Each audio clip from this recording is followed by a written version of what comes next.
all those who voted for us, and millions of Nigerians who are now experiencing the outcome of bad governance in the last couple of years. We need to engage them to join this movement. Hello guys, welcome once again to Think Tank TV. Now, reactions has continually trailed the recent declaration to run for the 2027 presidential election by Peter Obi, presidential candidate of the Labour Party in the just concluded presidential elections in Nigeria.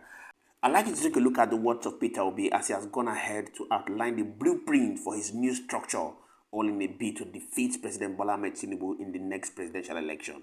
Please do want to intentionally drop your thoughts in the comment section. Let's get to know what you think about the words of Peter Obi, and we shall continually be here to serve you.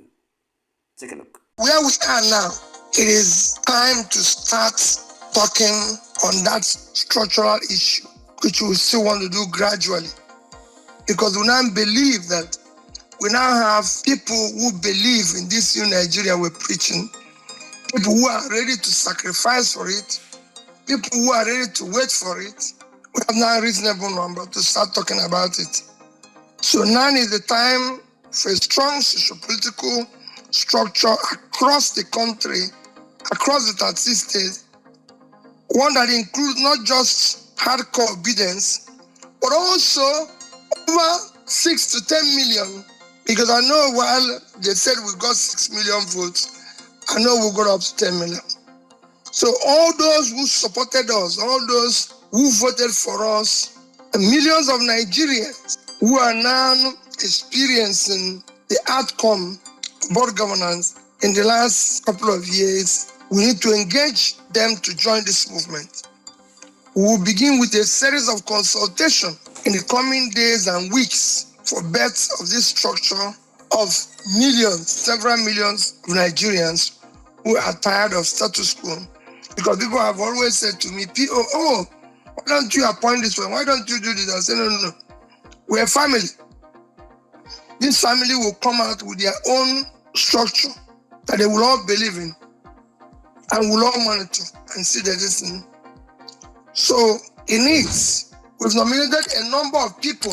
I've looked at a number of people, most of you who are in this space, like Madam Bolanle, Madam Aisha, Tomo, Anelo, Favor, Dam, and others that will join for us to start the consultation that is required.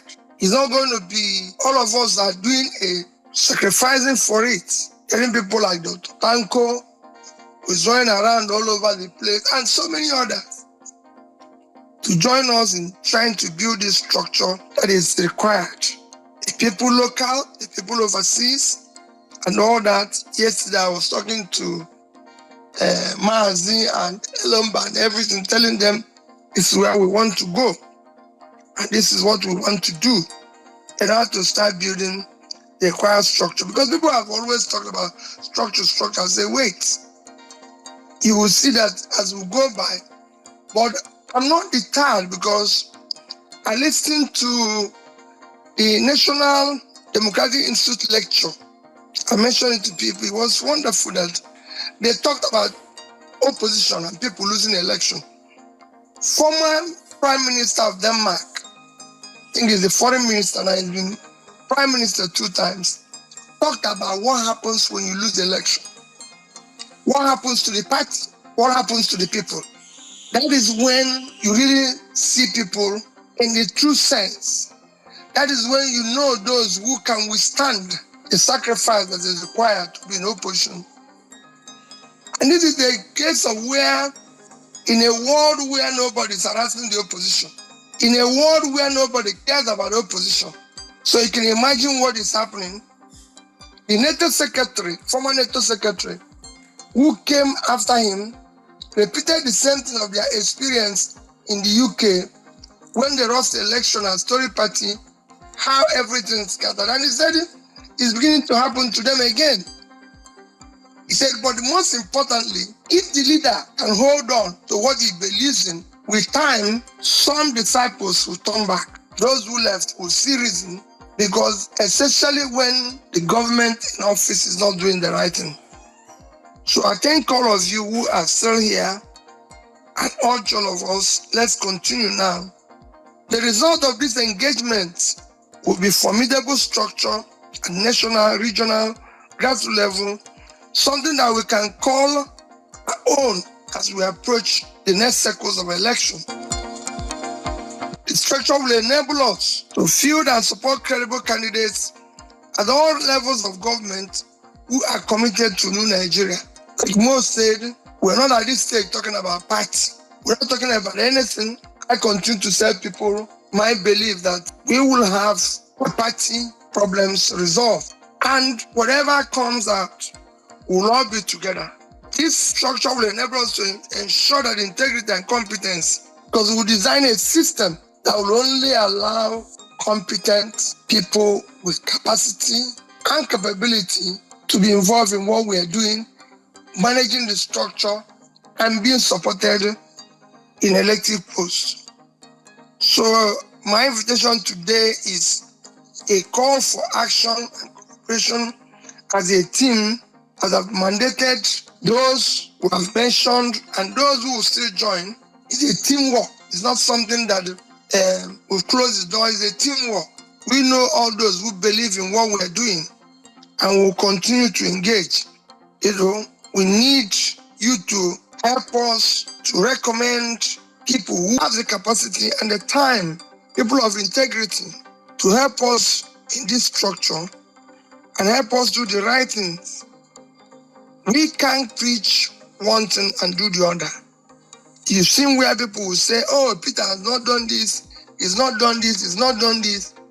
What I tell them is that we can't preach peace and be declaring war. We cannot say we want to obey the law. Somebody today called me and said, oh, you sent out a tweet about somebody who is being harassed. Am I aware that he's putting out fake news? And I said to him, that is why we have law courts. When somebody accused me of fomenting problem, trying to lead a protest, which I didn't know about, I didn't call him names. I sought the rule of law, which I'm going to pursue in earnest. That's the way societies are built. Societies are not built by when people call you name, you go and start fighting them on the street, or kidnap them, or harass them. No, that's not the new Nigeria we're talking. The new Nigeria we're talking is where people can say to Peter Obi, you're wrong, because he's a leader. Where people will talk to him and he will listen. Where people will share their ideas with him, because his job as a leader is to listen. His job is to learn. And then if you don't believe in what the person is saying, try to convince him. And when they have a better idea, please accept it and implement it. And that is why I like listening. After this introduction, the only thing I can do is to sit down, learn, take notes from you, and that's what I intend to do now.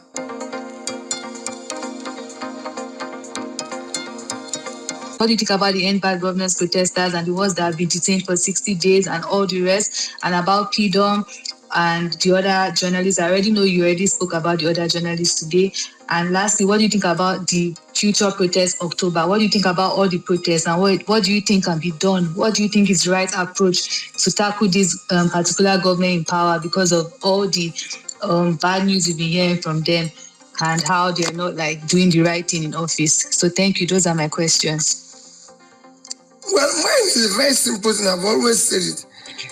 Citizens must always hold their government accountable. And when I talk about citizens, it's going to be everybody. It is not left for, say, Peter Obi or anybody to hold government accountable. I'm doing my own as much as I can. And I'm sure that no other opposition is doing what I'm doing in terms of being engaged, moving around and everything. That is why even when people say, oh, maybe he's this or he's this, I laugh, because those who are saying it have invited at least 6 and say, I want you to go from where to here to me. More will recall when somebody said something and I said, we are going to Osun State tomorrow and I want you to join me.